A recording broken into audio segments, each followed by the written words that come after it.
right, Pastor Jason Cooley here with OPBC Online, a ministry of Old Paths Baptist Church in Northfield, Minnesota. And we are coming to you, it's a Saturday morning here, and we're not watching cartoons. Amen. But, that's right, Brother Jim, we're not watching cartoons, but we are here for another OPBC Online. And, Brother Jim, we've been discussing artificial intelligence. We talked about Google, right? Yep. And we got more to come on those things, but we've been talking about Google and all those other things and DNA and artificial intelligence, and we decided that it would probably be best if we went ahead and gave a history of AI and kind of explained the concepts, right, of where it came from and everything. Yep. Where it came from, who were the originators, what were their influences, and ultimately, because when we look at the origins, it'll ultimately determine the end game. Right. When you understand who developed this and who brought it about and what their goal was and everything, then you and I come to a place where we can actually, understand the satanic roots of it and the satanic end of it, like Brother Jim said, because this is all coming. It's all going to streamline to the Antichrist, and his appearing, his coming. Well, Satan said, "I shall be like the Most High," and what we recognize as Christians, with a biblical perspective, is God only is omniscient. God only is omnipotent. And it's interesting how technology, so obviously Satan isn't everywhere. And we know what Revelation says about the mark. And well, how are you going to facilitate the mark? How are you going to monitor everybody? How are you going to be able to track everybody? And how are you going to be able to do all this? If you're not all knowing, if you're not all powerful, and if you're not omnipresent, how are you going to do this? Because if we read the book of Revelation and Daniel and the different prophetic elements that haven't been, that haven't happened yet, how is Satan going to facilitate all this? Well, he's going to use technology. Yeah, and that's the thing. I guess that's the thing that I want to get people to try to understand, or that's our goal, is to try to get people to understand that this is all heading somewhere. It's when we think of the mark of the beast and we think of the end times and all those things, we have rarely thought about technology and how that's going to play into that. Exactly. And it's kind of funny because a lot of it is a bait and switch. Like, for example, the implanted microchip, all the implant is programming. It's a progressive step in that direction, but they don't want it to be a little chip. They want it to be, whether it's that injected CRISPR that's going to modify your DNA and change you, or whether it's you're inside an Android and you're uploaded to the internet, that chip, there was so much focus in the 90s on that chip being, that was going to be the mark. But that is just part of the progress towards the mark. Yep. Just a step. Absolutely. So, and that's kind of what we want to do here today, is explain that to you and kind of show you the history of AI, show you how it all came about. And it goes back, and there's a great article that we're going to use here, that I believe is very helpful, and it's called The 7 Phases of the History of Artificial Intelligence. And it really gives a good summary, Brother Jim, of excellent. Yeah, of everything. It's not like arguable history or anything like that. It's very, very easy to understand. And we're going to kind of go through that with you and share that with you, and then give you the biblical understanding of that, show you biblically what the Bible says about that. And I think that as we do that, I think it'll make more sense to you. And then we have other ideas for shows to come that we're going to deal with. There are definitely other ideas So we got a lot of them actually, and I don't want to share all of them with you because we're working on a few of those projects, but they are going to be very interesting. I think very helpful to you to understand where this is headed. With children, the present use of AI, things like that. So we're gonna go through a lot of those things in the future. But right now, we want to get into the history of AI and kind of share with you what the history of it is. So we're gonna go to this article, 7 Phases of the History of Artificial Intelligence, and I guess I'll start reading, and then we'll take turns on points, Brother Jim. I'll take the first one, you take the second one. We'll just go down through like that. Sounds good, brother. And then we'll get through everything. Artificial intelligence, AI, is humanity's most powerful technology. Software that solves problems and turns data into insight has already transformed our lives, and the transformation is accelerating, according to Colum Chase. Now, that's true. This was written back in 2015, so this is an outdated article. And This is from the BBC, it looks like, or historyextra.com or whatever. But you're going to hear a lot of things that are very interesting in this. So hang on. I think it's going to be pretty exciting. My new book, he says, Surviving AI, 3 C's, arguing that AI will continue to bring enormous benefits, but that it will also present a series of formidable challenges. The range of possible outcomes is wide, from the terrible to the wonderful, and they are not predetermined.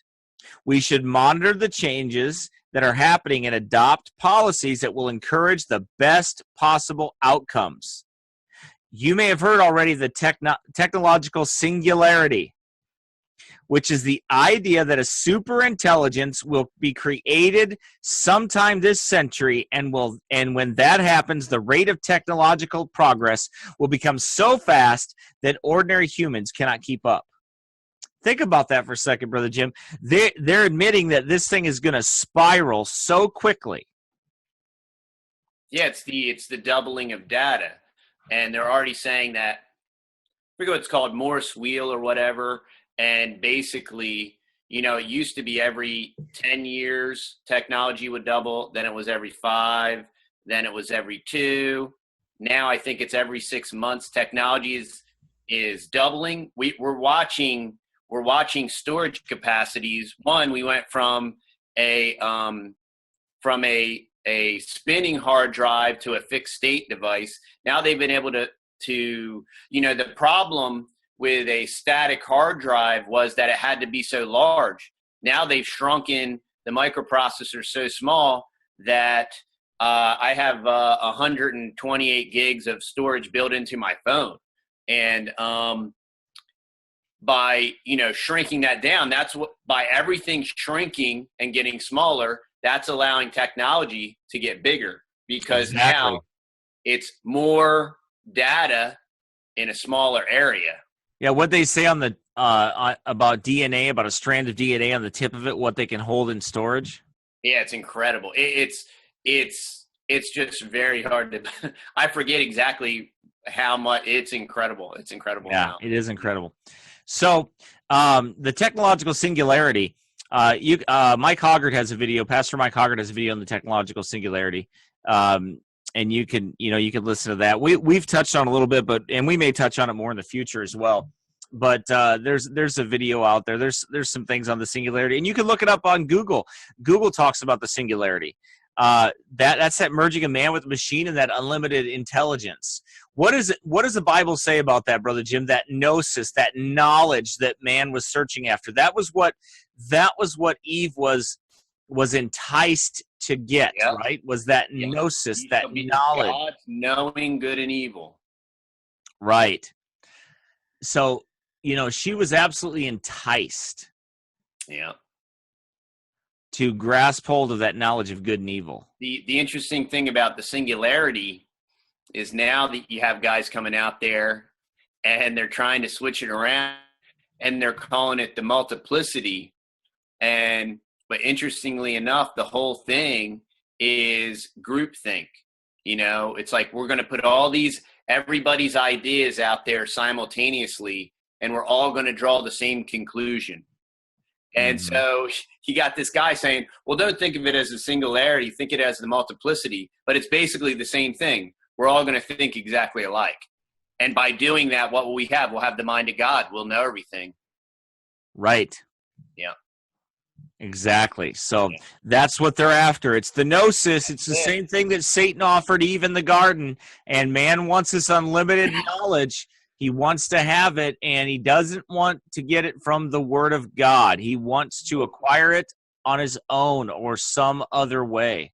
And that's the beauty of it. I mean, in the beginning was the Word, and the Word was with God, and the Word was God. We have the reason that we can open our Bibles daily and glean from the Scriptures and see things new and fresh every morning is because we literally have the mind of God in written form.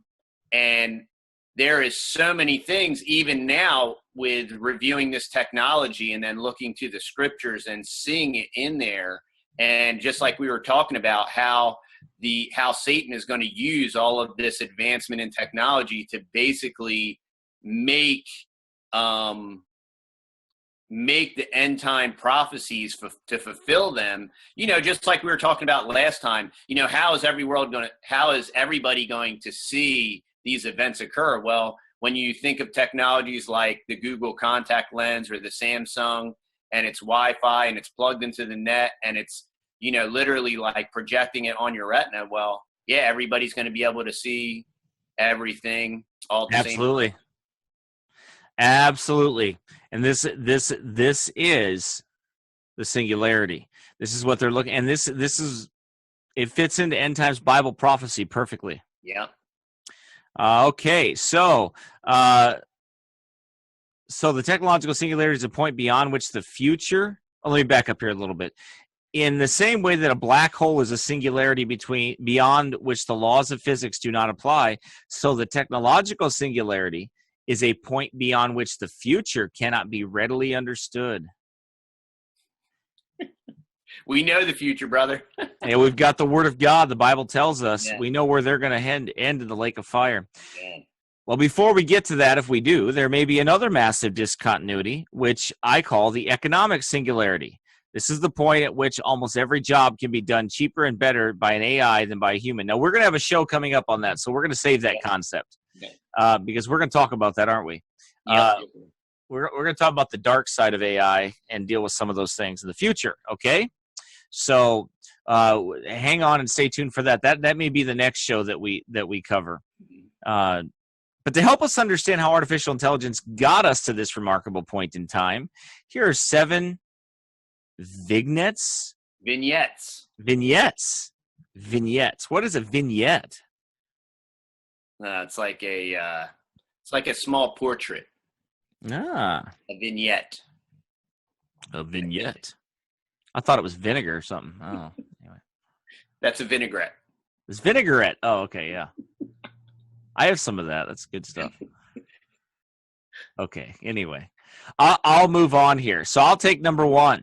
Okay. Number 1, Greek myths. Now, this is interesting because a lot of the greatest stories that have been told have an element of truth to them from Greek mythology. They steal and they raped it from the Bible and stole some of these things from the Word of God, right? And then they pervert those stories. Mm-hmm. Humanize them. Right, humanize them. So, okay, so number 1, Greek myths. Stories about artificially intelligent creatures go back at least as far as the ancient Greeks. Hephaestus, I think I said that name right, Vulcan to the Romans, was the blacksmith of Olympus. As well as creating Pandora, the first woman, he created lifelike metal automatons. Automatons, yeah. Automatons, sorry. Automatons, is that it? Automatons. Sounds like something from a Japanese animation. Automatons! Sorry, I don't want to get back into my strong spiritual warfare. Okay, anyway. Sure. He created lifelike metal automatons. Are those anything like the Autobots? Yes. Probably are, aren't they? Yeah. Hephaestus Hephaestus, however you say his name, had an unpromising start in life. Greek myths often have multiple forms, and in some versions, Hephaestus was the son of Zeus and Hera, while in others, he was Hera's alone. One of his parents threw him from Mount Olympus, and after falling for a whole day, he landed badly, became lame. Now think about this, okay? So he's wrong, right? He's been created wrong, right? Mm-hmm. So he's going to right that wrong. And he was basically cast out of heaven. Right. And what's he going to do? He's going to build something. Mm-hmm. You get it? Mm-hmm. It's going somewhere, right? Yep. He was rescued by the people of Lemnos, and when Hera saw the ingenious creations he went on to build, she relented, and he became the only Greek god to be readmitted to Olympus. Okay? So he created and he built something. His creations were constructed from metal, but their purposes varied widely. The most sinister was the Caucasian eagle, cast in bronze, whose job was to gore the Titan Prometheus every day, ripping out his liver as a punishment for the crime of giving the gift of fire to humanity. Nice. Right. So, okay, so that's a beautiful story. Beautiful, wonderful. So he created an artificial intelligent robot to war for him. Yeah. Kind of like the Terminator. Yeah. Right? Mm-hmm. Okay. So these stories aren't all new, are they? Nope. And these stories have a point. They're going somewhere. Why do you think Skynet, Terminator? Well, we'll get to that when we talk about Hollywood, won't we? Yeah. But anyway, so we'll pick that up again here. His creations. Okay, so at the other end of the spectrum were Hephaestus's automated drinks trolleys. The Cresio tripods were a set of 20-wheeled devices that propelled themselves in and out of the halls of Olympus during the feasts of the gods. So they created metal servants. So remember, meet George Jetson. Yeah, what was the dog's name? The robot dog? I don't know, his son Leroy. Yeah, and Tom and Judy. Mm-hmm. I don't remember. Oh, I forget. Pluto? No. I don't know, but remember the maid? Yeah, the maid was a robot. She was a robot. What was her name? Do you remember it? Judy? I don't know. That was weird. I don't know if that. I don't know. If that was his wife's name. Oh no, that was I forget the robot's name. That was I don't a long know. time ago. Yeah. Meet George Jetson. Let's see. All right. Yeah, George Jetson. But what did he have though? He had a family. Oh, his dog Astro. Astro, that's it. And they were in Orbit City. Yeah. Yep. How about that? Huh. Yep. Oh my goodness. Okay, hold that thought about George Jetson because we're going to pick that up with the Hollywood one, okay? Yeah, okay. Because I just found some interesting things out. So we'll pick that one up. That's kind of interesting. Anyway, so see how the stories were there? Yep. They're telling something that was going to happen. Mm-hmm. They knew it. There's a plan. Well, see, I think this goes right into mimicking and copying the Bible and borrowing from it. You know what I mean? Is what they're doing is obviously the Bible is filled with prophecy, fulfilled prophecy and future prophecy, and them in wanting to be like God and in showing that they have the gnosis and the knowledge, they want to, one, attempt to predict the future to be like God, and two, they want to project the future that they desire. Right. Which is in direct conflict with the scriptures. Absolutely. Absolutely. So Greek mythology right here, okay, talked about AI, artificial intelligence, and creating these machines or these beings that would do things for us, and we're going to kind of get to some of that later on, but we'll pick it up there. So that's number one. Okay, Jim, why don't you take number two? Yeah, so stage two here is a little bit of a mixture of, and this kind of gets into the whole DNA part as well. But the first SF, Frankenstein, and Rosam's Universal Robots.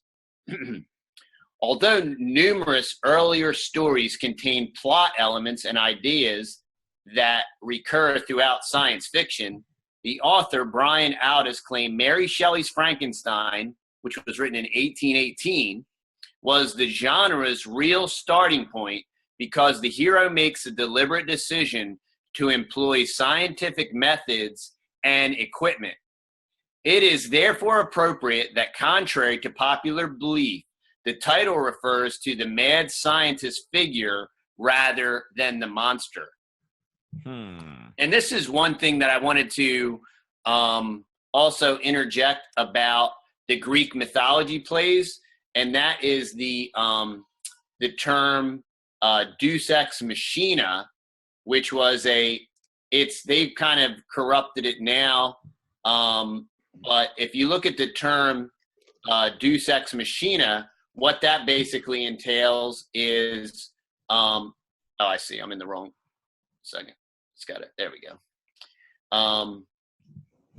Deus Ex Machina is Latin, okay, which comes from the Greek, meaning God from the machine. So basically, when the Greeks wanted to present an actor on stage as a god, they would use some type of a machine like a pulley or a trap door, and this would represent that actor as a god. And that's where this term Deus Ex Machina got started. But basically what it is how do you mimic God, or how do you portray yourself as God? And when you think of this whole machine and God, it really kind of starts making all the AI and robotic stuff make a lot more sense, because this has been their modus operandi since the beginning, basically. Yep, it's all coming to a head. Yep. While Frankenstein seems like a grotesque romance and very much of its time, the 1920 play R.U.R., or Rossum's Universal Robots. Now, this is from 1920. Rossum's Universal Robots introduces themes that still concern us today. Its Czech author, Karl Čapek, received plaudits when the play was first staged, but later critics have been less kind.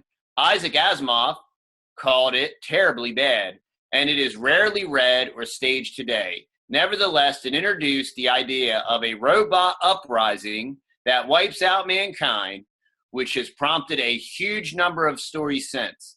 And it foresaw concerns about widespread technological unemployment as a consequence of automation. And we are going to talk about in the future, we're going to have a show about the financial impact of AI. Yep. We're going to deal with that in the future. Yep.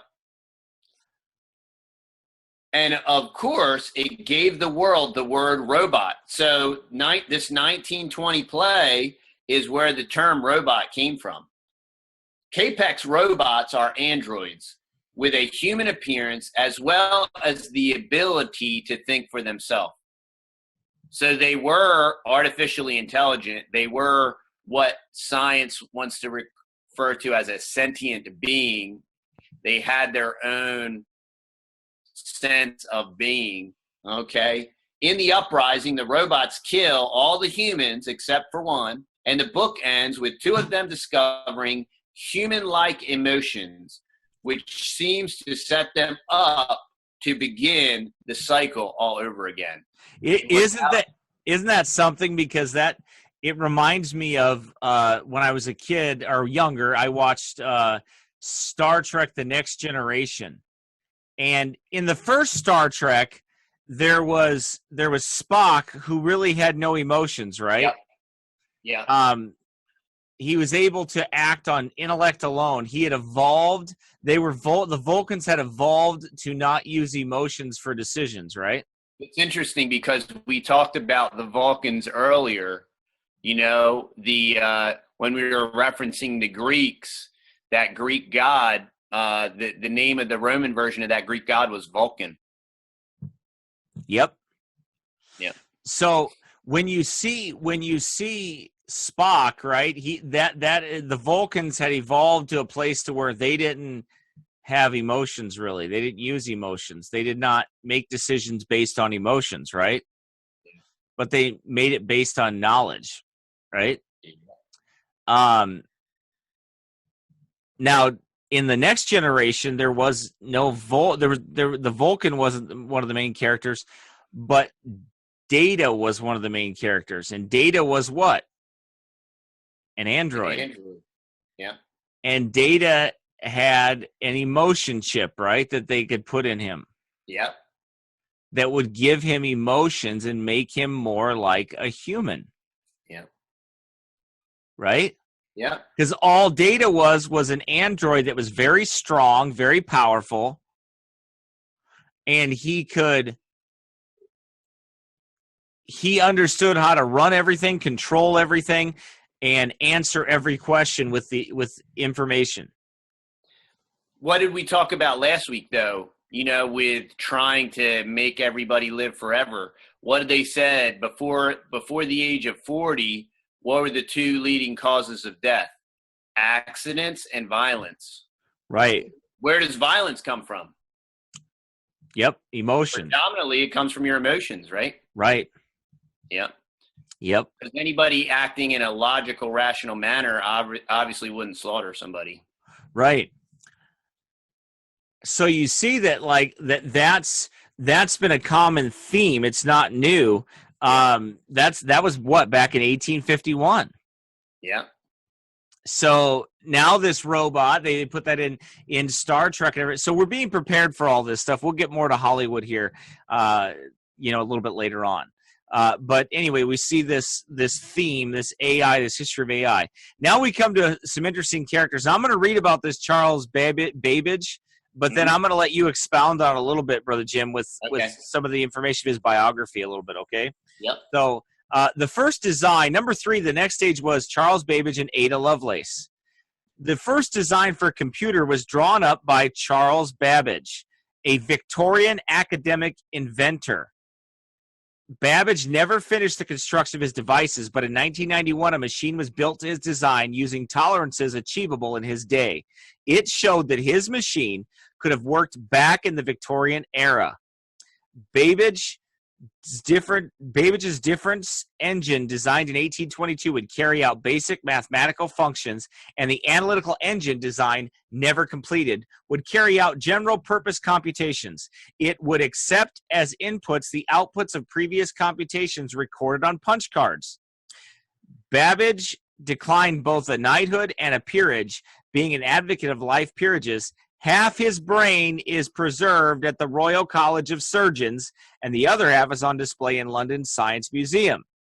So I'm going to stop right there and let you explain. Then I'll pick up with Ada Lovelace. But I want you to explain, who is this man, and what does this have to do with artificial intelligence, and why is this man so important when it comes to artificial intelligence? And why would, this guy died in the 1800s, and somebody felt the need to put his brain somewhere.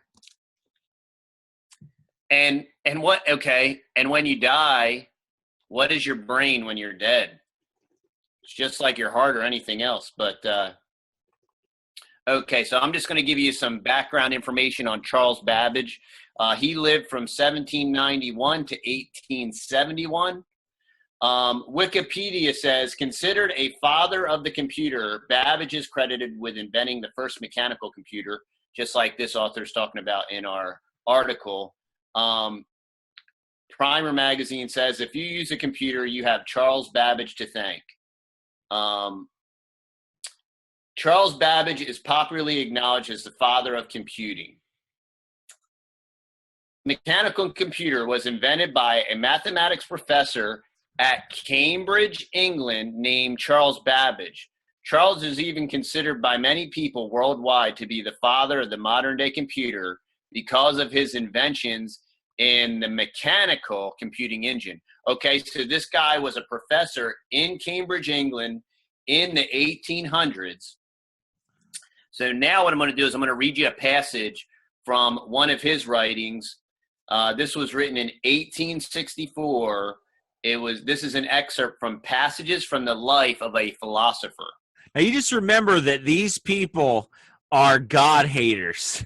You're going to pick up on this here real quick, and I just want you to understand that these people are inventors of evil things. They hate God. They're at a war with God. They're at war against God, and the devil is pushing them and pumping them and priming them and using them in his war against God. Now listen up as you hear this, because I'm telling you what, it's very startling to hear about. So go ahead, Brother Jim. It's, if this man did not write this with his own hand, it would be harder to believe. But this is him writing first person.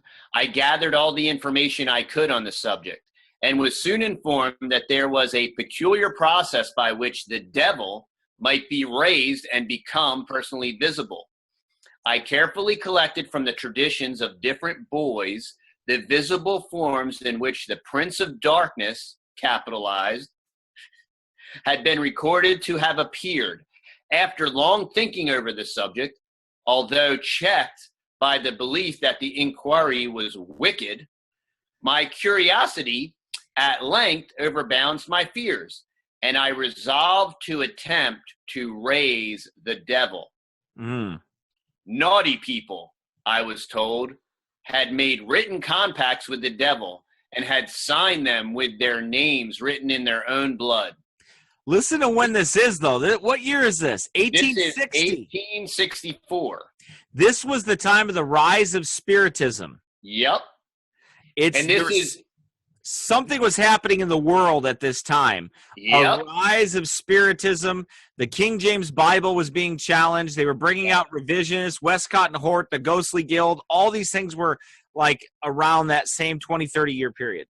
Yep, exactly. So these men had become very rich and great men during their life, a fact which might be well known. But after death, they were described as having suffered and continuing to suffer physical torments through eternity. Another fact which, to my uninstructed mind, it seemed difficult to prove. Having closed the door, and I believe opened the window, I proceeded to cut my finger and draw a circle on the floor with the blood which flowed from the incision. I then placed myself in the center of the circle and either said or read the Lord's Prayer backwards. This I accomplished at first with some trepidation and in great fear towards the close of the scene. I then stood still in the center of that magic and superstitious circle, looking with intense anxiety in all directions, especially at the window and at the chimney. The chimney? Is he looking for Santa Claus? So he thought Santa was going to come down the chimney. Yeah. Ho, ho, ho. My uninstructed faculties led me from doubts of the existence of a devil to doubts of the book and the religion which asserted him to be a living being. So basically, Charles Babbage wanted to contact the devil. He wanted to contract with the devil to be rich and famous, right? But then when he he thinks the devil didn't show up. I think maybe the devil did show up. Oh yeah. But absolutely the devil showed up and deceived him his whole life, and he died and went to a devil's hell, and also gave him the knowledge, the gnosis that he needed to create this first computer model. Exactly. And artificial intelligence. So, he summoned up a devil for a reason. The height of the devil's power is to make you think that, others think that they did all these things on their own. Yeah. That he ascended up to the height, that that you've done all this under your own knowledge and power and everything else. Yeah. You've really done it by the power of the devil. That's right. Wow. Now, there was also, and we were talking about this whole Cambridge thing, and we know with Westcott and Hort and the Ghostly Guild and all that stuff. Well, Babbage was part of the Ghost Club. It was called the Ghost Club, or they also called it the Lunatic Club. I remember that. That's where at the moon, they do something towards the moon at night when they go home or whatever, right? Yep. Yeah, the Lunatic Club. Was that the same lunar society? If it wasn't the same, it was very similar. It was the same concept. Yeah. This is an excerpt from the British Quarterly Review from 1865.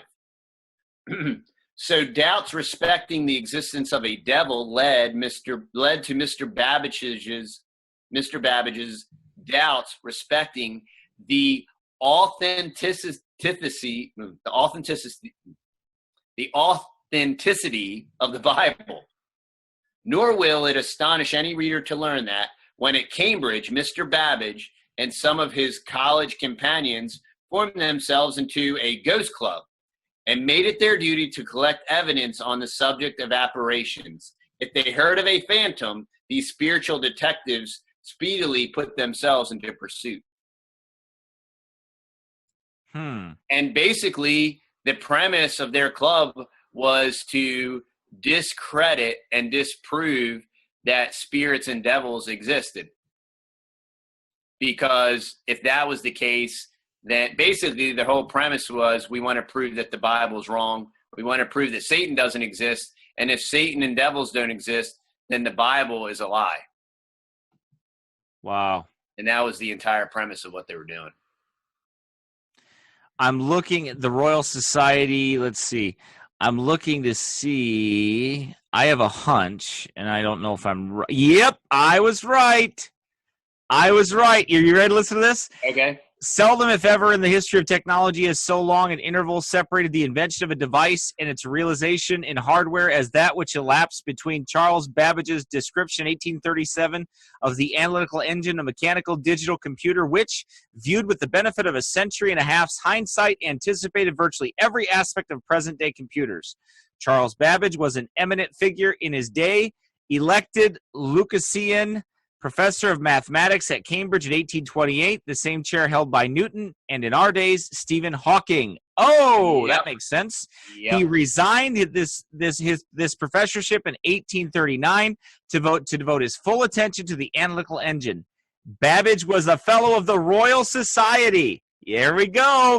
I knew it. I knew the connection was here. And co-founder of the British Association of the Advancement of Science, the Royal Astronomical Society, and the Statistical Society of London. Listen, he was a close acquaintance of Charles Darwin. I knew it.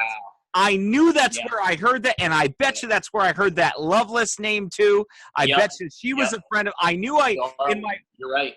In my research on Charles Darwin. I have a series on Charles Darwin that I did. I remember hearing some of these names, and I wouldn't surprise me or shock me at all if that was part of it. That makes perfect sense to me. I knew I knew that name, that Lunar Society, and everything else. It just made sense to me that Charles Darwin had to be connected to this somehow. Yeah. And they were friends. There you go. And that makes perfect sense. Yep. Because the father of modern day evolution and the father of the analytical computer and artificial intelligence had to be connected one way or another. Wow. How about that? Now, I've got to look here. You go. I'm sorry if I interrupted you, brother. No, brother, that was the end of my background on Babbage.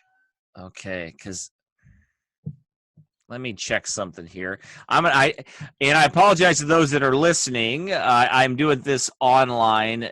Doing this live through this. I was just curious if Ada Lovelace knew Charles Darwin, and I am guessing that they knew each other.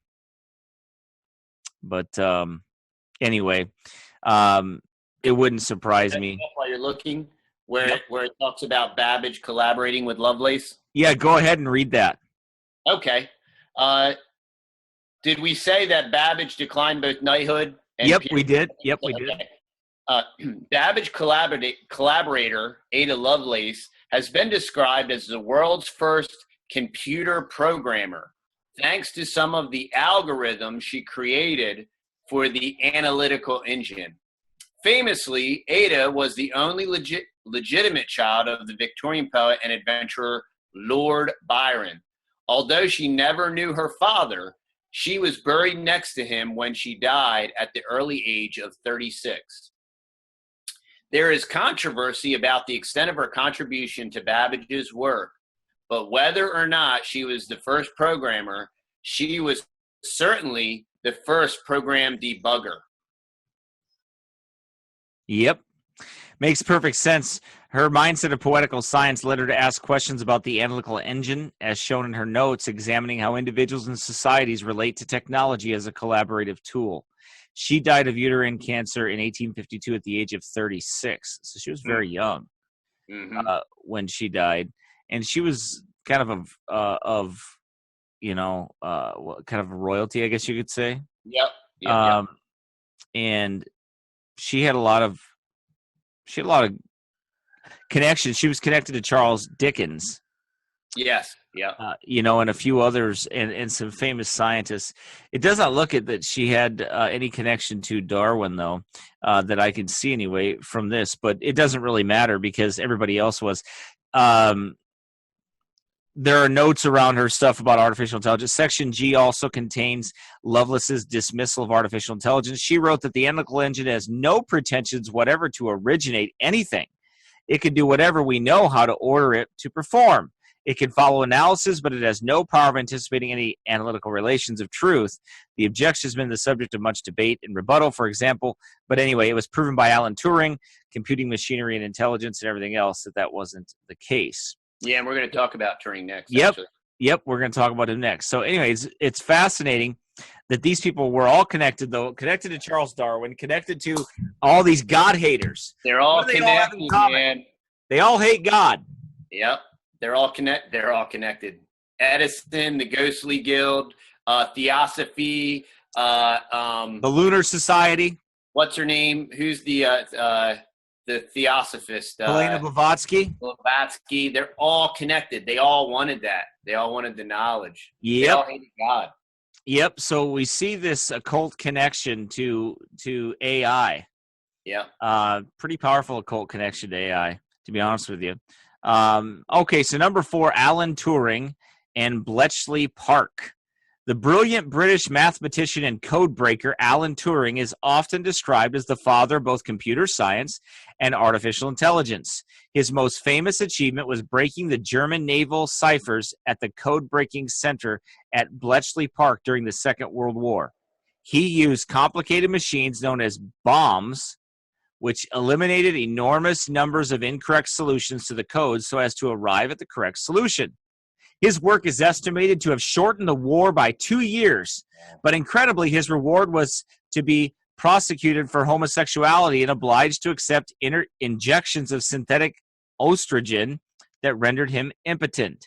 He died 2 years later, and it took 57 years before a British government apologized for this barbaric behavior. So he was a sod. He was a sodomite. Well, that's interesting, isn't it?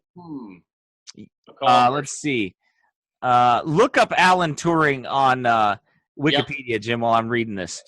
His work is estimated. Okay, so basically he was a homosexual. They wanted to inject him with something to make him impotent so he couldn't do any of his homosexuality.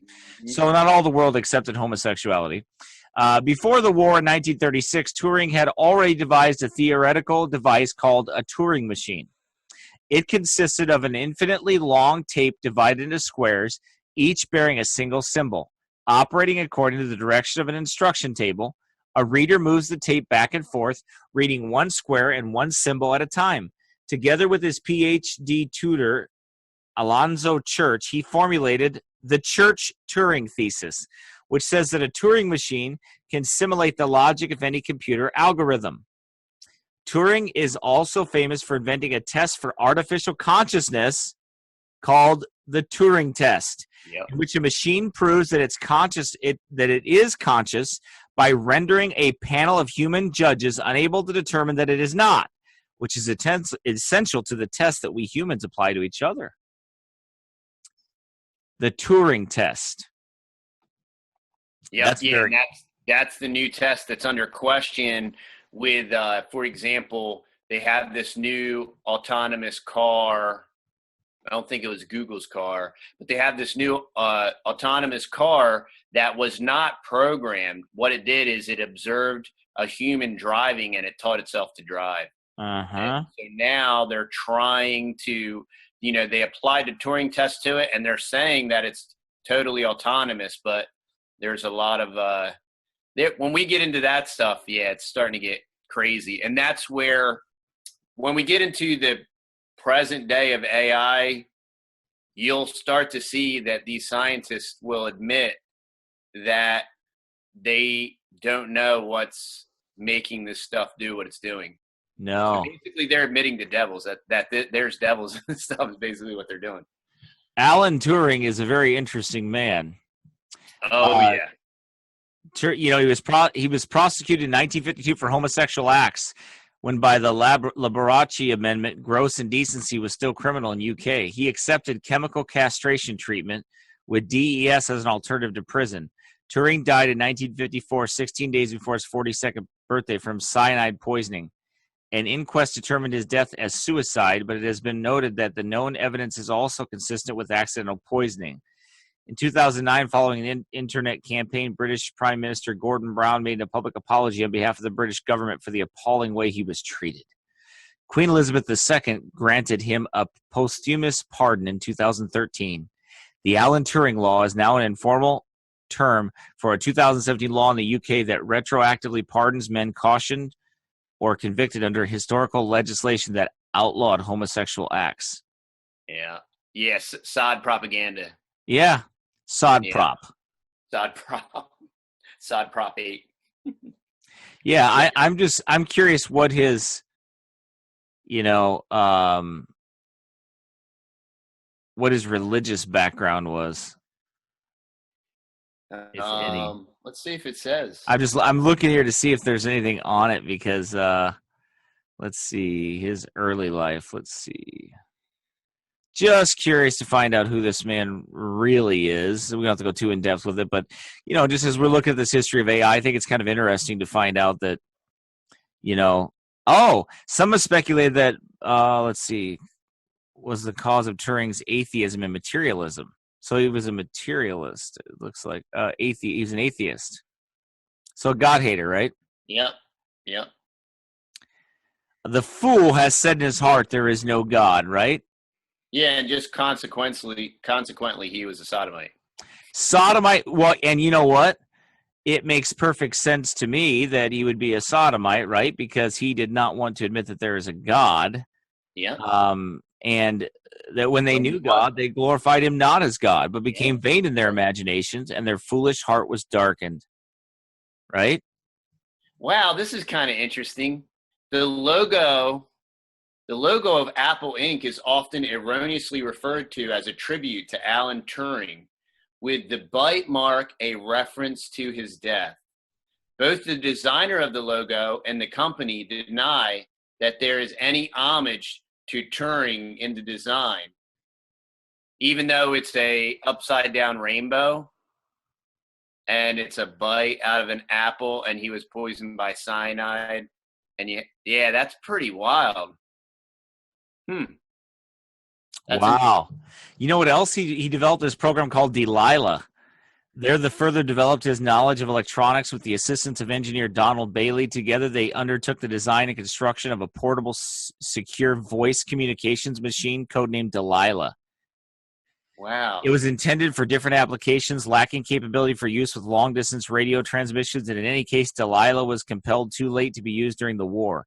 Though the system worked fully, with Turing demonstrating it to officials by encrypting and decrypting a recording of a Winston Churchill speech, Delilah was not adopted for use. Turing also consulted with Bell Labs on the development of Sig Sally, a secure voice system that was used in the latter years of the war. Wow. You want to hear something else that's another crazy quote here? Mm-hmm. Stephen Fry has recounted asking Steve Jobs whether the design was intentional, saying that Jobs' response was, "God, we wish it were." So when they asked Jobs, "Hey, was your logo an homage to Turing?"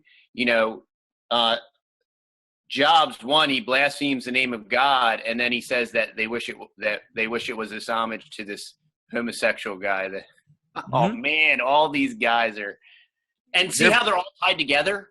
Yeah, I mean, what is Apple tied to this guy? It's crazy. They're all related. They're all interrelated. They're all tied together.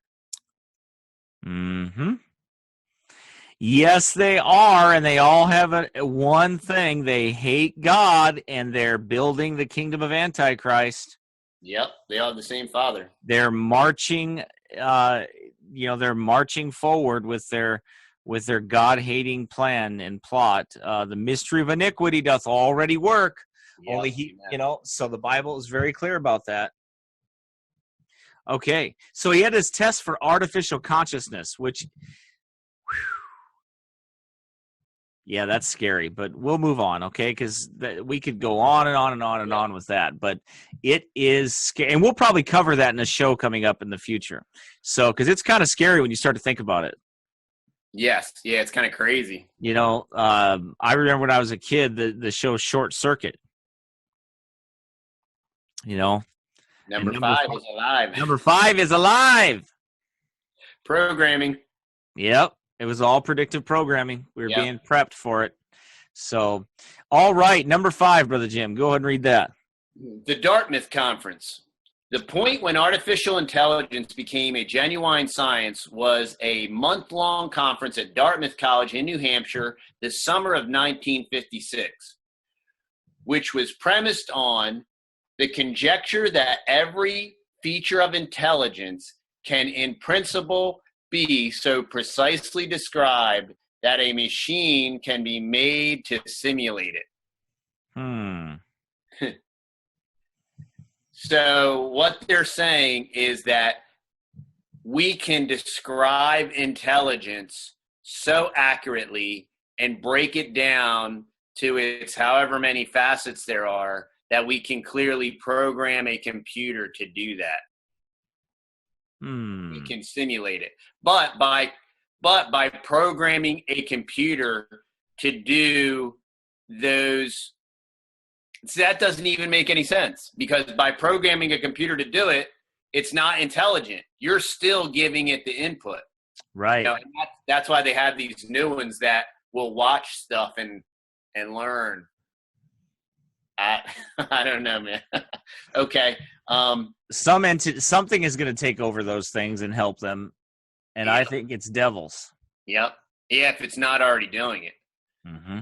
The organizers include John McCarthy, Marvin Minsky, Claude Shannon, Nathaniel Rochester, all of whom went on to contribute enormously to the field.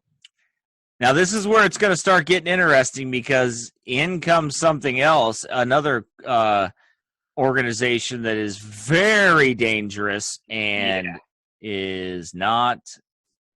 It's not fun. Not a good place. And but I'll let you go ahead and keep reading.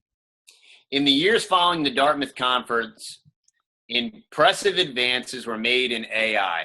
Machines were built that could solve school math problems, and a program called ELIZA became the world's first chatbot, occasionally fooling users into thinking that it was conscious. These successes and many others were made possible in part by surprisingly free spending by military research bodies, notably the Defense Advanced Research Projects Agency, DARPA, originally ARPA, which was DARPA in 1958 by good old President Eisenhower as part of the shocked U.S. reaction to the launch of Sputnik. the first satellite to be placed into orbit around the Earth. DARPA. We know what DARPA is, don't we? Now, what is DARPA into? DARPA is into all these crazy dog-like autonomous creatures that walk around.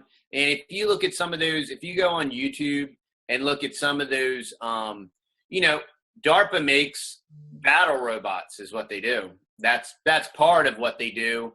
And it's the part of what they do that they're actually admitting to. Yep. President Eisenhower. Isn't he the one that warned against the military-industrial complex? Yep. Yeah, and he's also, wasn't it Eisenhower that supposedly signed the Grenada Treaty, I think? I'm not sure. I'd have to look that up. I think that was Eisenhower. And when you start thinking about all that stuff, man.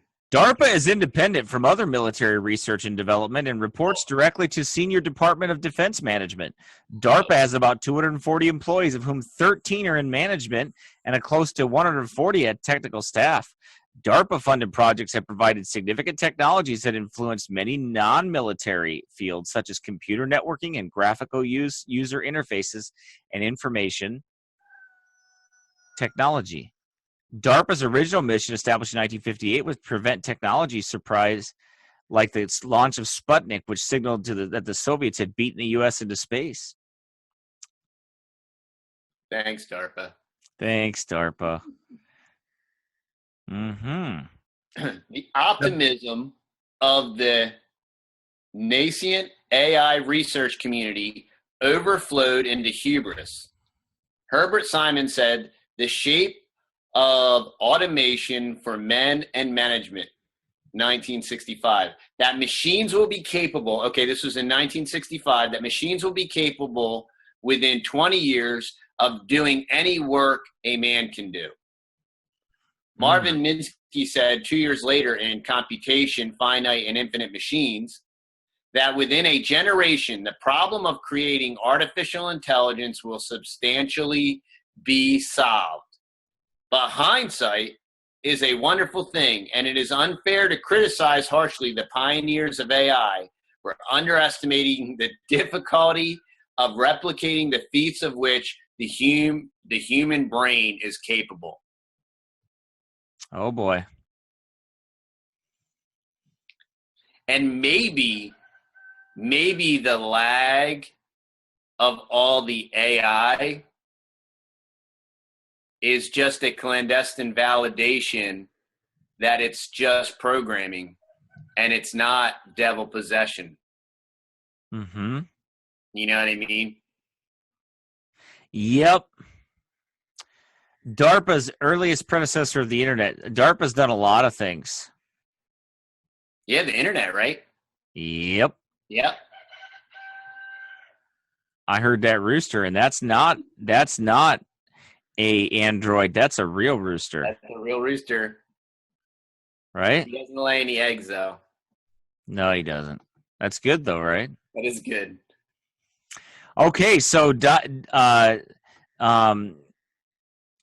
we know that DARPA, from what I understand, they're also into some mind control type stuff, too. Some mind over machine type stuff. Yep. DARPA's biotech chief says 2017 will blow our minds. The Pentagon's research division is betting its high-risk, high-reward programs will change medicine. The Pentagon's research and development division, DARPA, the creative force behind the internet and GPS, retooled itself 3 years ago to create a new office dedicated to unraveling biology's engineering secrets. The new Biological Technologies Offices has a mission to harness the power of biological systems and design new defense technology. Over the past year, with a budget of $296 million, it has been exploring challenges including memory improvement, human-machine symbiosis. Super soldier. Oh! Yep. Super soldier. DARPA, or the Defense Advanced Research Project Agency, is hoping for some big returns. Captain America. The director of its BTO, neuroprosthetic researcher Justin Sanchez, recently spoke with Scientific American about what to expect from his office in 2017, including work on neural implants to aid healthy people in their everyday lives, and other advances that he says will change the game in Aid medicine. healthy people, because we know healthy people need help to be more healthy, I guess. I don't know. So, Brother Jim, maybe I should save this article for like the present day AI, and we'll do another show on this, because I mean, I could keep going with this, but we just gave you a little hint of it, but I'll continue on with this. We'll save this because DARPA's working on breaking the genetic code, and that's present day stuff. So that's the CRISPR stuff. Yeah, we'll get into that. We'll leave that alone for now. We'll go ahead and continue with where we're at here right now. And basically, I want to say that it was DARPA that created America. Say that again? DARPA is the one that was kind of portrayed as creating Captain America, through genetics and steroids and all that stuff. Sure. Yeah. Makes sense, doesn't it? Yep. Creating the super soldier, Darwin's super soldier. Yep. Herr Hitler's super soldier. Yep. Ubermensch. Yeah. Going back to Nietzsche. Yep. They're all connected. Yeah, I know they are a bunch of devils. Number 6, right? Yep. AI seasons, the AI winters in 1973 and early 1980s. When it became apparent that AI was going to take much longer to achieve its goals than originally expected, there were rumblings of discontent among funding bodies. They crystallized in 1973 Lighthill Report, which highlighted the combinatorial problem, whereby a simple calculation involving 2 or 3 variables becomes intractable when the number of variables is increased. The first AI winter lasted from 1974 until around 1980. It was followed in the 1980s by another boom, thanks to the advent of expert systems and the Japanese 5th-generation computer initiative, which adopted massively parallel programming. Expert systems limit themselves to solving narrowly defined problems from single domains of expertise, for instance, litigation, using vast databanks. Excuse me. Excuse me. They avoid the messy complications of everyday life and do not tackle the perennial problem of trying to inculcate common sense. The funding dried up again in the late 1980s because of difficulties of the task being addressed was once again excuse me. Man, I keep sneezing here. Increasingly, let's see, where was I? The funding dried up again in the late 1980s. Because the difficulties of the tasks being addressed was once again underestimated, and also because desktop computers and what we now call servers overtook mainframes in speed and power, rendering very expensive legacy machines redundant. The second AI winter thawed in the early 1990s, and AI research has since been increasingly well-funded. Some people are worried that the present excitement and concern about the progress in AI is merely the latest boom phase, characterized by hype and alarmism, and will shortly be followed by another damaging bust. I don't think so. Nope. But there are reasons for AI researchers to be more sanguine this time around. AI has crossed a threshold and gone mainstream for the simple reason that it works. It is powering services that make a huge difference in people's lives and which enable companies to make a lot of money. Fairly small improvements in AI now make millions of dollars for companies that introduce them. AI is here to stay because it is lucrative. There you go. And that's the main thing. It is very lucrative. When I can go and I can talk to Siri, and Siri will pull up on my computer, and I can, or on my Mac, and even in my car. I might do a video at the end of this, maybe in this video or the next. I might add this to it where I actually use CarPlay and use Siri to interact. Yeah, the merging of man and machine using technology. That's right. So it isn't going anywhere. It is speeding forward at light speed. Yep. And it is because DARPA is involved with it. And government is funding this at an extreme rate. Private people are funding AI at What is the AI? What is it? What would we say it was? How many billion-dollar industry, Jim? Big data is a $150 billion. $150 billion. Yep, and that's just the algorithms. That's just the metadata that they're collecting from everybody. Mm-hmm. Yep. And the president just said, "Yeah, it's cool. Yeah, you guys can just, basically secretively take all that data, bundle it together, sell it for $150 billion. And I mean, that's all of our private data. Make America great again. Yep, and it's going to be great. Make America great again. 2 Corinthians is the whole ball game right there. Yeah, that's it. It's the whole ball game. It's tremendously big and huge. Yeah. It is Donald Trump size huge. The other thing that I think is real interesting is when you think about it too, the original databases were called servers. So originally, computers were viewed as servants. Okay, I need this, right? And what does it do? It goes and gets it for you, right? That's a server. Oh, hey, I need this. It goes and gets it, right? But now what's AI? AI is I'm going to guess what you need before you need it. And you're already going to have it. So it's not going to be a server. It's going to predict what you want, and it's going to have it for you before you ask for it. Well, and that's already happening right now. Yep, that's Google. Google does it automatically. I mean, they have predictive programming on there automatically that is set up to predict what you want. Yeah. I mean, I remember talking about something or typing something to somebody, then boom, it shows up on my Google browser. Yep. No, that's an algorithm, right? Yep. Supposedly. Yeah.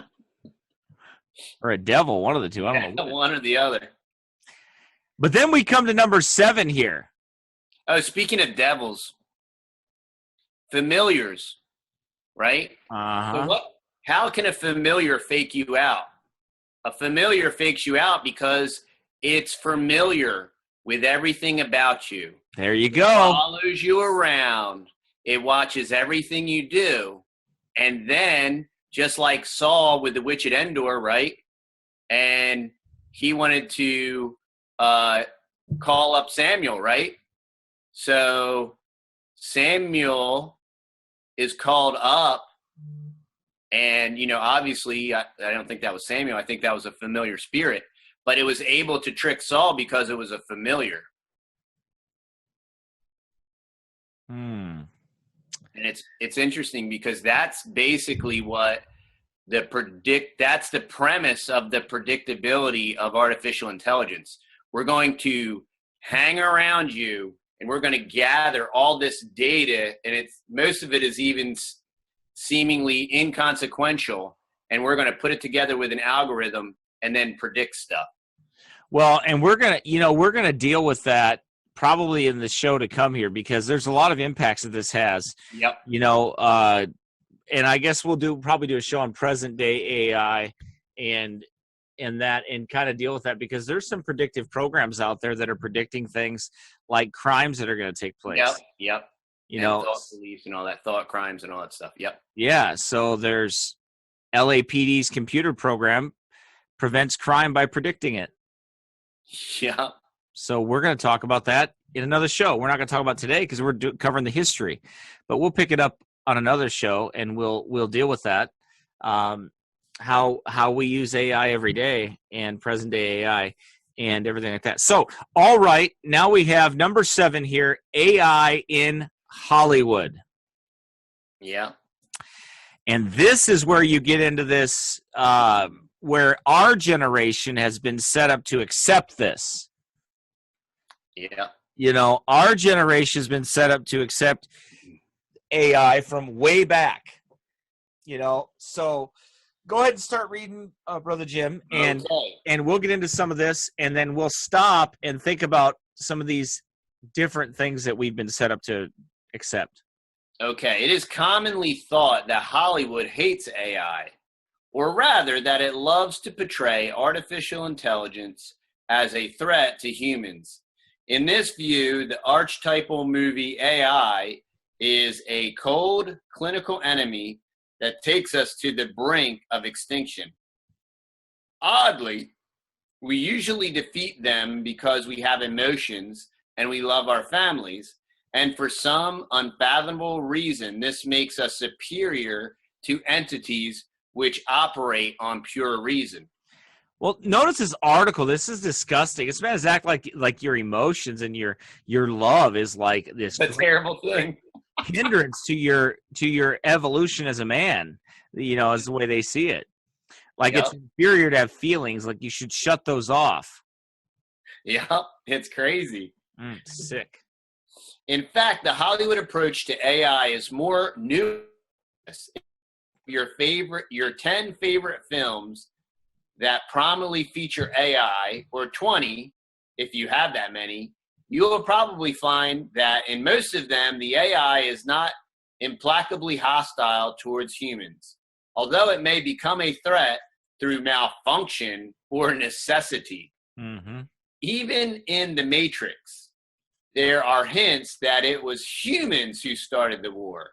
And at the end of the series, it is not too hard for Neo to persuade the machines controlling mind that they should try to rub along better.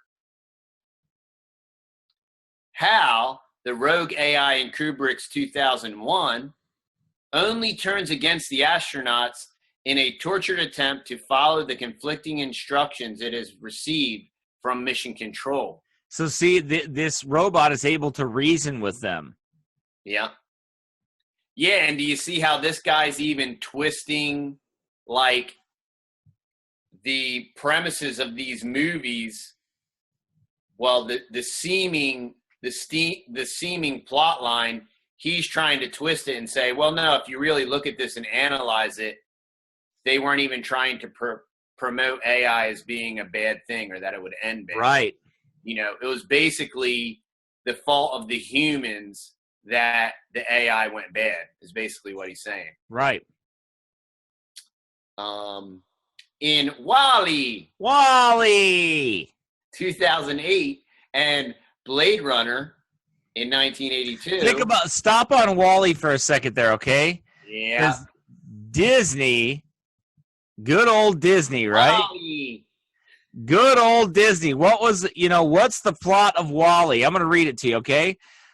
Wall-E is a 2008 American computer animated dystopian comic science fiction comedy film. And, it's produced by Pixar and distributed by Walt Disney. Mm-hmm. And Stanton felt Pixar had created the unbelievable situation. Okay, let's see the plot line here. The plot. In 2805, Earth is abandoned and largely contaminated with garbage, with its people evacuated by mega corporations, by and large on giant starliners. A mega corporation like Walt Disney Corporation? Yeah. B&L has left behind Wall-E robot trash compactors to clean up. However, all have since stopped functioning except one unit who has gained sentience. What does that mean, sentience? It's gained its own conscience. It's a capacity to feel, perceive, or experience subjectively. Yep. 18th century philosophers used the concept to distinguish the ability to think or reason from the ability to feel. Yeah. Wow. Yeah. So let me get this straight, okay? You sick, twisted weirdos. The stinking robot gets sentience, but the baby in the mother's womb doesn't have it? Yep. You bunch of sickos. Yeah. Okay, let me read on. And is able to stay active using parts from other units, so it's repairing itself. It is prolonging its own life. Yeah. Number 5 is alive. Mm-hmm. Do you know Wall-E looks like number 5? Yeah. One day, Wall-E discovers a healthy seedling, which he returns to his home. Later, an unmanned spaceship lands and deploys an Eve probe, to scan the planet. Wall-E is infatuated with Eve, who is initially hostile but gradually befriends him. When Wally brings Eve to his trailer and shows her the plant, however, she suddenly takes the plant and goes into standby mode. Wally, confused, unsuccessfully tries to reactivate her.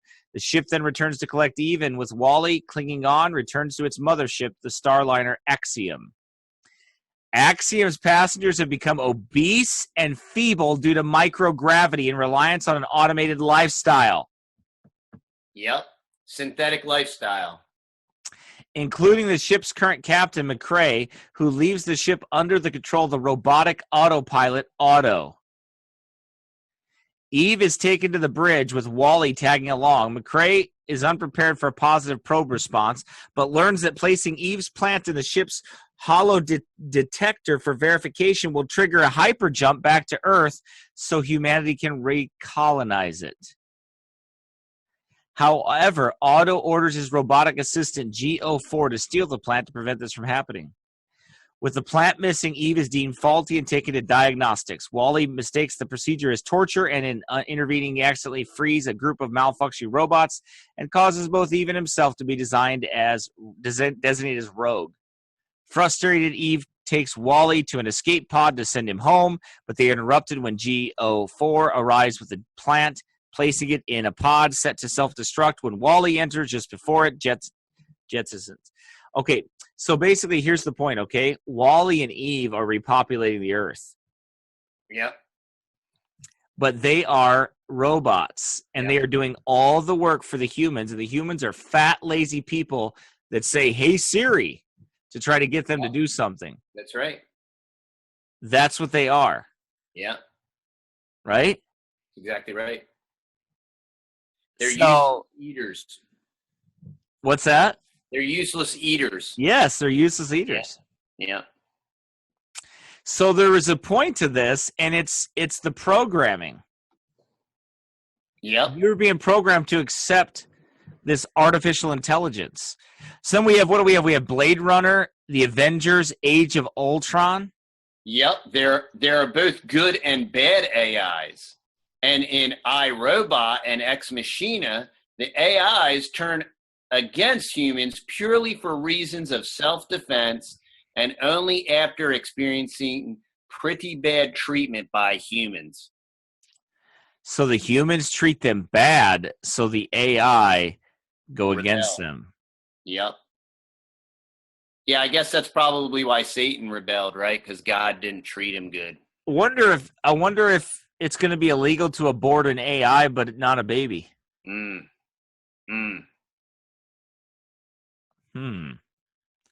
Because after all, when that AI achieves consciousness, but the baby in the womb is just like not conscious, right? It doesn't have any life to it. Unreal. Think about that. Yep, unreal. But what does the Bible say about that? Brother Jim, turn to Romans chapter 1. Okay. Romans chapter 1 and start out, I think it's verse 20 maybe? Yeah, right in there. Let's see here. Romans chapter 1.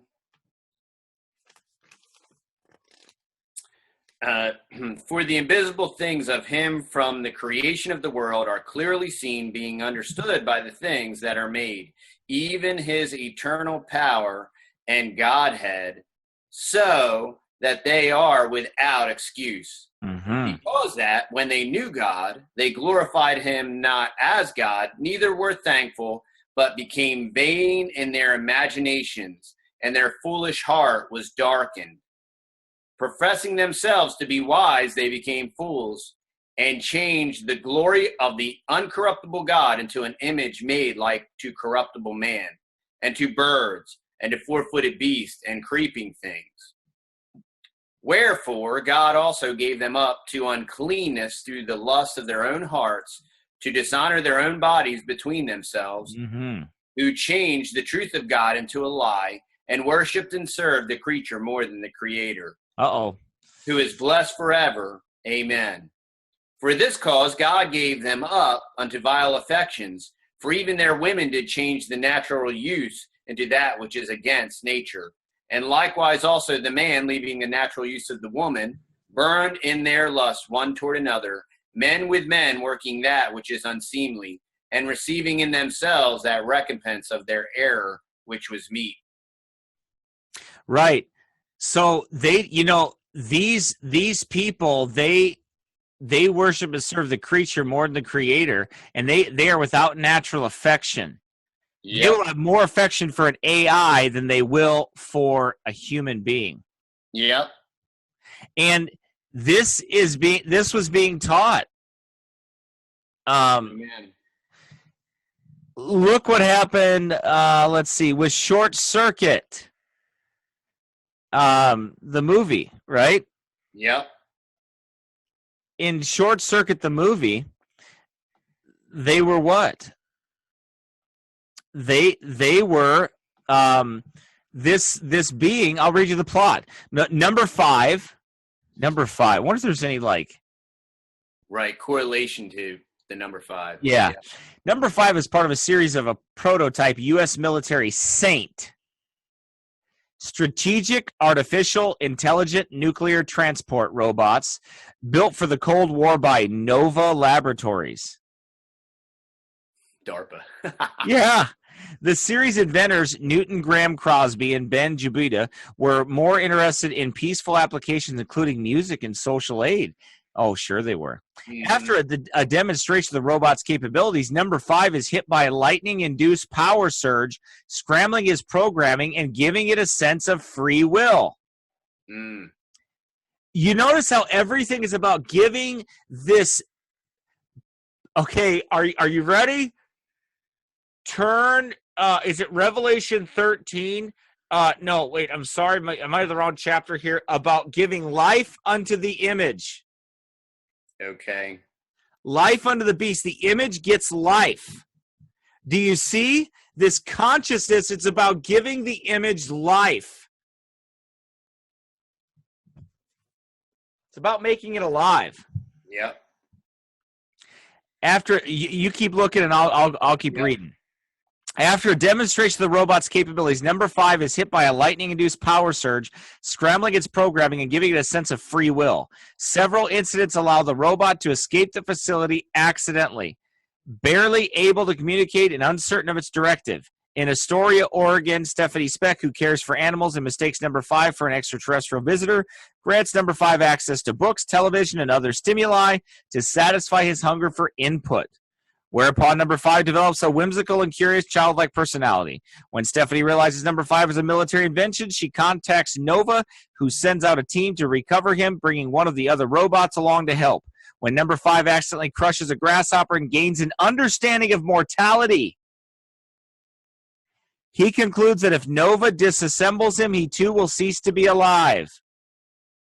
Horrified, number 5 steals Stephanie's van and flees, but the pair are cornered by Nova, including Newton and Ben. Although Stephanie attempts to reveal his newly discovered sentience, number 5 is deactivated and captured. Being taken on a way to Nova, he manages to turn himself back on and escapes despite a tracker that had been placed on him.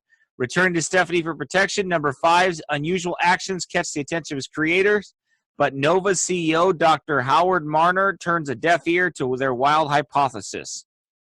From this follow several adventurous escapes from soldiers led by Nova's security chief, Captain Schroeder, having humiliated Stephanie's ex-boyfriend, Frank, and 3 of the remaining prototypes that have been reprogrammed to imitate the 3 Stooges by number 5.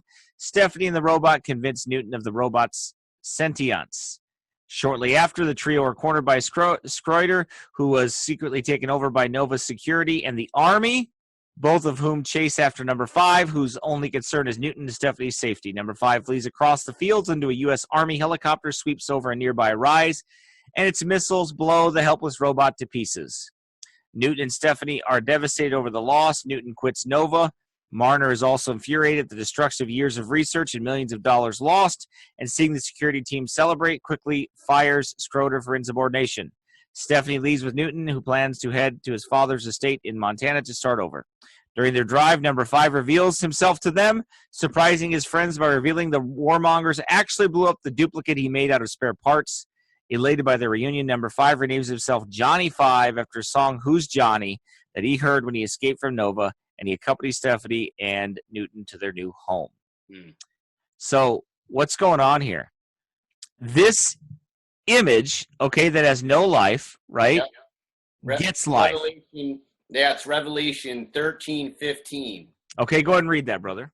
And he had power to give life into the image of the beast, that the speak, and cause that as many as would not worship the image of the beast should be killed.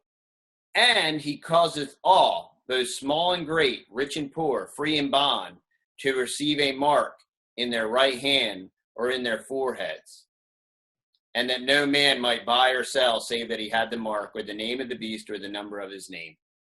Right. So what we have here is we have this consciousness coming to these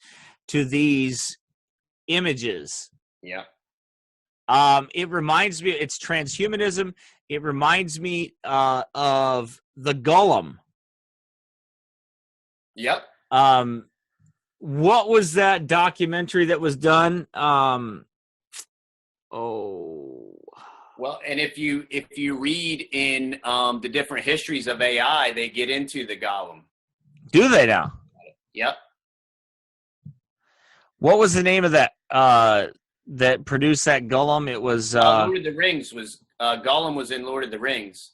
Yeah, but but in history there's this artificial creature. I'm going to read this to you, okay? Because I think this has to do with it. In Jewish tradition, the Golem is most widely known as an artificial creature created by magic, often to serve its creator. The word Golem appears only once in the Bible, they say, in Psalm 139:16. In Hebrew, Golem stands for shapeless mass. I'm quoting what they say, okay? The Talmud uses the word as unformed or imperfect, and according to Talmudic legend, Adam is called a Golem, meaning body without a soul. Golem appears in other places in the Talmud as well. One legend says the prophet Jeremiah made a golem. However, some mystics believe the creation of the golem is symbolic meaning only, like a spiritual experience following a religious rite. Let's see. Was it Age of Reason? No, what was that? It was on transhumanism. It was a documentary on transhumanism, and I cannot remember it, what it was called, and it was part 2 of that transhumanism video, and I think you've probably seen it, Brother Jim. I don't know if you have or not, but I've seen it. Anyway, the reason I bring this up is because this is all alchemy. This is like alchemy, right? Yep, it's all alchemy. Yep. It's all the same thing. It's not new. They're trying to give life to the beast, right? To the image of the beast.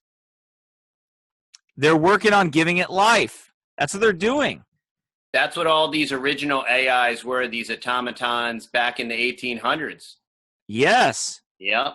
Giving life to the lifeless. Being God. That's God. There was this priest, this Hermetic priest that did this, that had a golem up in a room that Hitler was supposed to have taken. Yep. And that's what's in that video, and I can't remember I cannot remember the teaching that this man did alchemy. It was on alchemy. Mm-hmm. Oh, man. It's terrible that I can't remember that. Let's see. I know I'm going to remember it. Let's see if I can find the transhumanism, alchemy, the new alchemy. There was a video on it. It was a part 2 of this series. Anyway, I'll probably think of it later. But anyway, and if I do, I'll put it in the description or whatever, because it is good. But it's the same philosophy, okay? It is the same philosophy as giving life to the beast, the image in AI. I believe it's all going to have something to do with it. I believe it's all connected. Yeah. I think it's very applicable to what we're talking about here, because other sources say once the golem has been physically made, one needed to write the letters. It was magic that they had to do on the golem's forehead, and the golem on the forehead. Isn't that interesting? Yeah. We just talked about that, didn't we? Yeah. And the golem would come alive. I'm not going to read what they say because I'm not trying to get anybody to do any spells or anything weird like that. But the golem is talked about in the X-Files. It's talked about other things. So Frankenstein, right, is a picture that is that of the same thing. Yeah. So this is all part of that. This is alchemy, chemical alchemy, mechanical alchemy, these algorithms, all these things. It's about making it's about making them alive.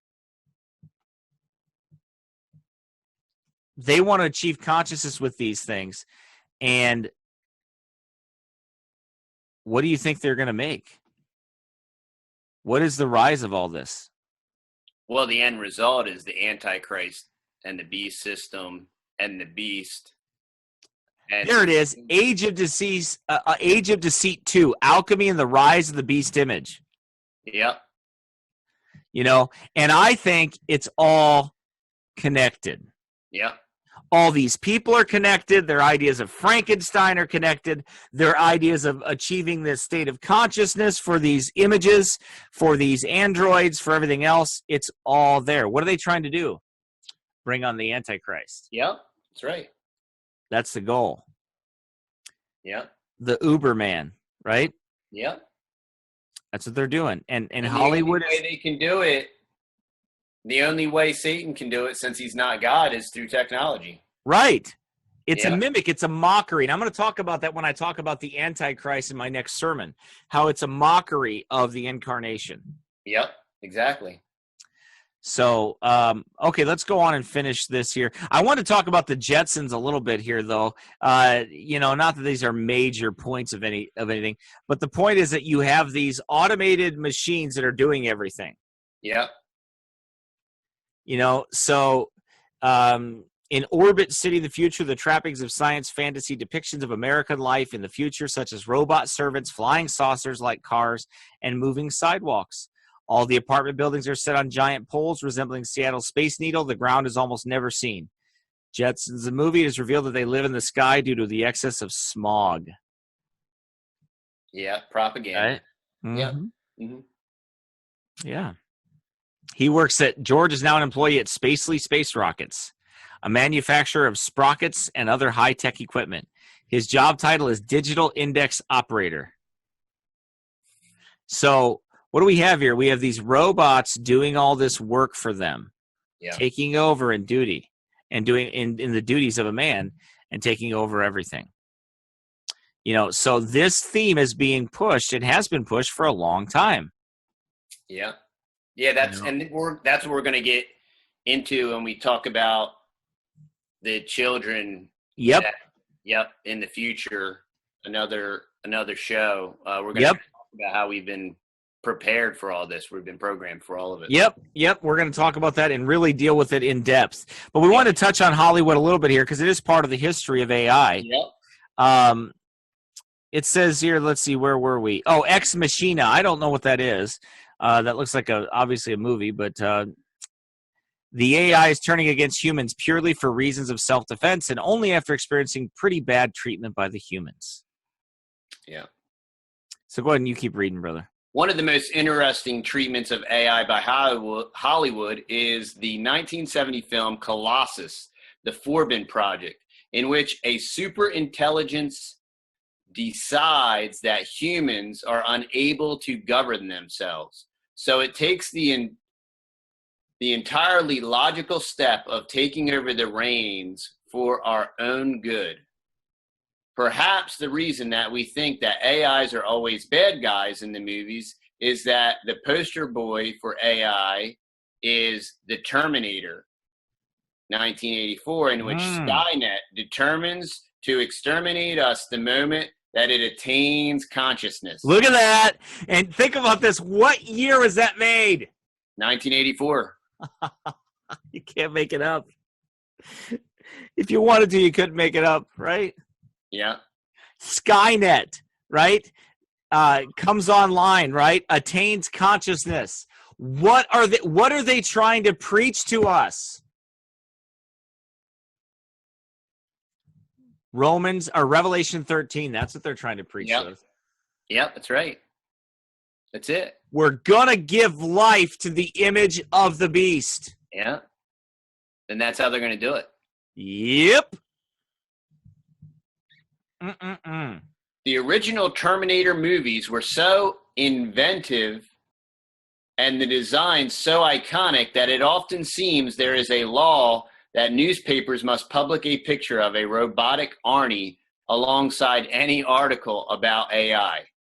Mm-hmm. But on the flip side of the coin, it is not hard to think of movies in which AIs are entirely benign, such as the Star Trek series Short Circuit, Artificial Intelligence back in 2001, Interstellar, 2014, and the absurdly overrated Star Wars series, and perhaps most interestingly of all, Spike Jonze' 2013 sci-fi romantic comedy film, Her.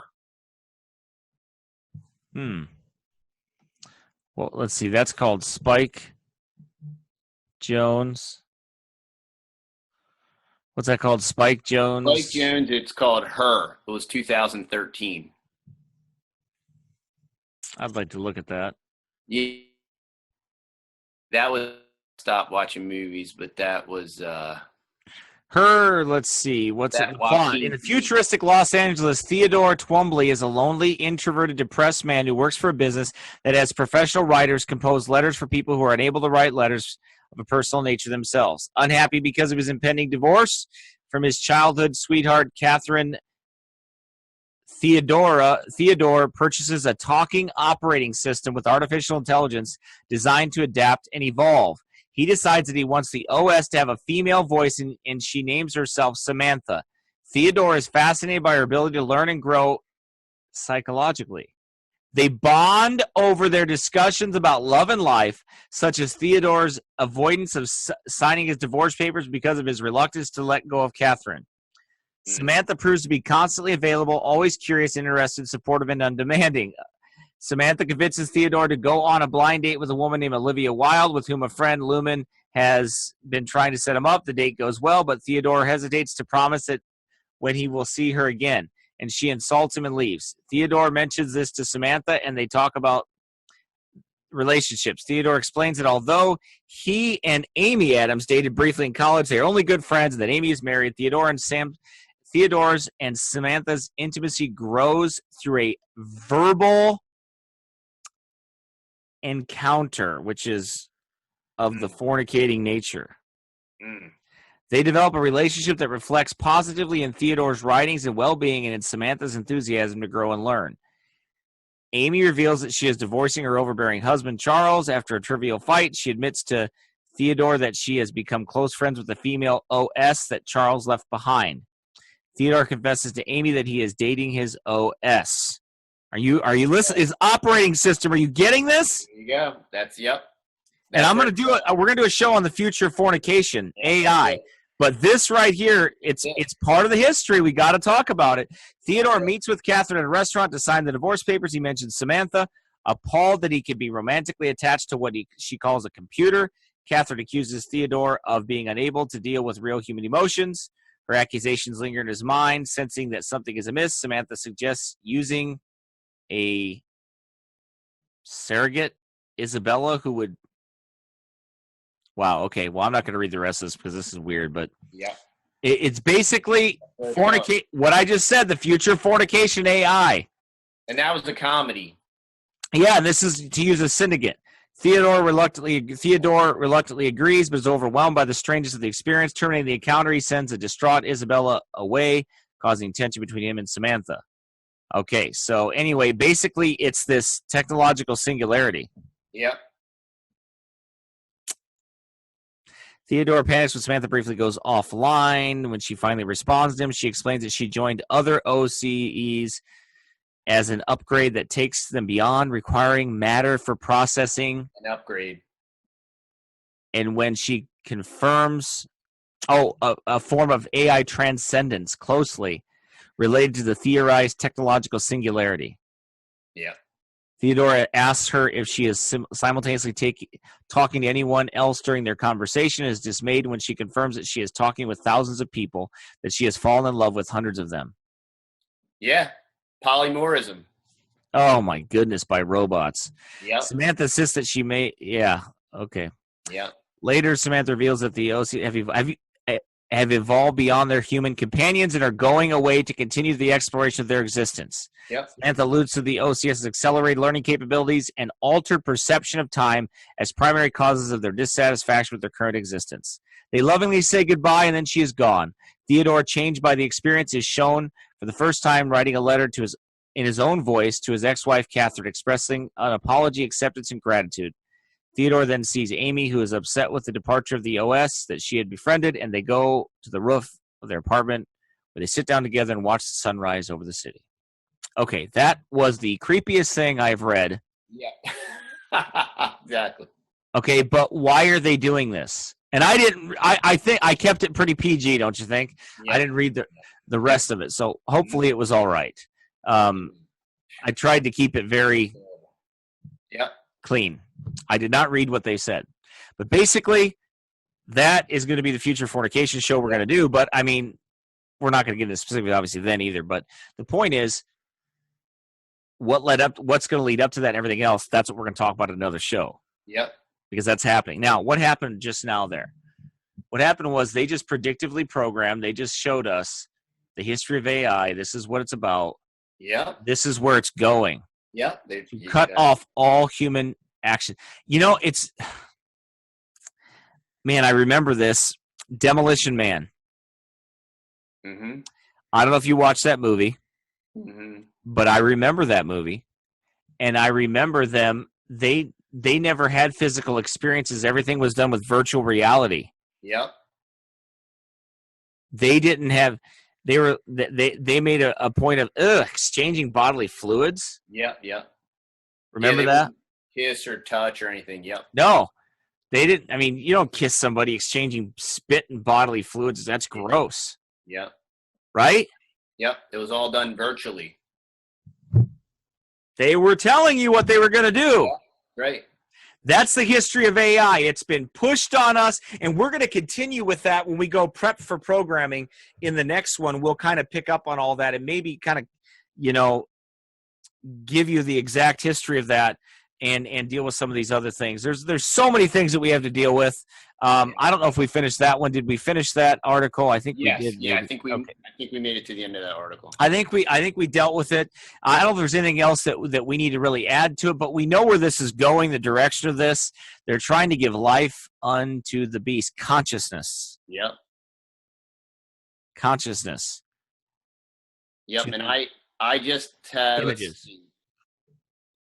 I just wanted to. We were discussing a couple scriptures prior. Like for example, Ecclesiastes 7:29. Lo, this only have I found that God hath made men upright. Yep. But they have sought out many inventions. So we see it's interesting that the Bible talks about men seeking out inventions, and ultimately, what is the hope of their invention is to basically replace God. Yep. That's the hope of their invention. And then, right there in Romans 1, where we were reading Romans 1:30, it talks about backbiters, haters of God, despiteful, proud boasters, inventors of evil things. Mm-hmm. And all these men that we've talked about and women were inventor of evil things. And there are things today that we use that are helpful tools, but the origins of these people's background were like this Babbage guy. I mean, he was straight up satanic. Right. And what they mean for evil, God means for good. And we use those things that are profitable. I mean, I praise the Lord that we can do this show the way we're doing it. Amen. With the way we're recording this show and the way we're doing this and putting this online and trying to help people out there. Praise the Lord for that, being able to do that. But we know right now that YouTube is going to use AI to censor its videos. They're already doing it, and they're going to use the algorithms and they're going to use the artificial intelligence to pick up certain catchphrases and maybe even facial recognition, certain people, and they're going to straight up ban you. Yep. They're already doing it. They're doing it with channels like Hickok 45 and Iraqi War Veteran and different things.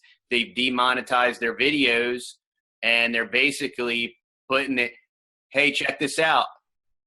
You can't buy or sell without the mark. Okay. Yep. You developed you developed a network and content, and you're being paid for advertising.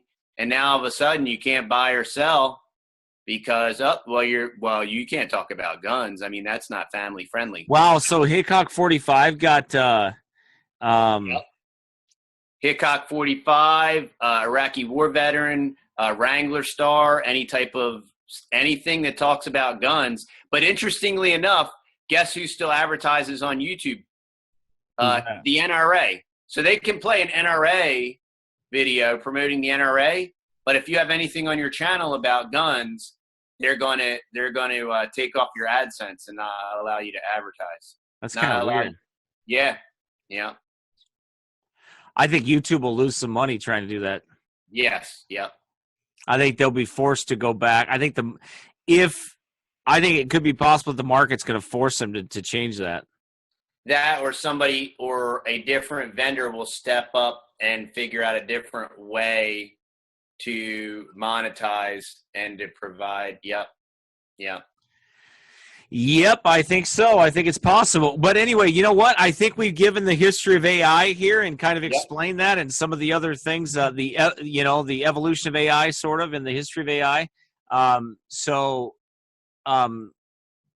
This is what's coming, folks. This is where we're at. This is how we got to this point. And we're going to cover the future of AI and the future of fornication and our children in AI and many, many other things. We're not done with this subject. We have a lot more to cover on this in the shows ahead.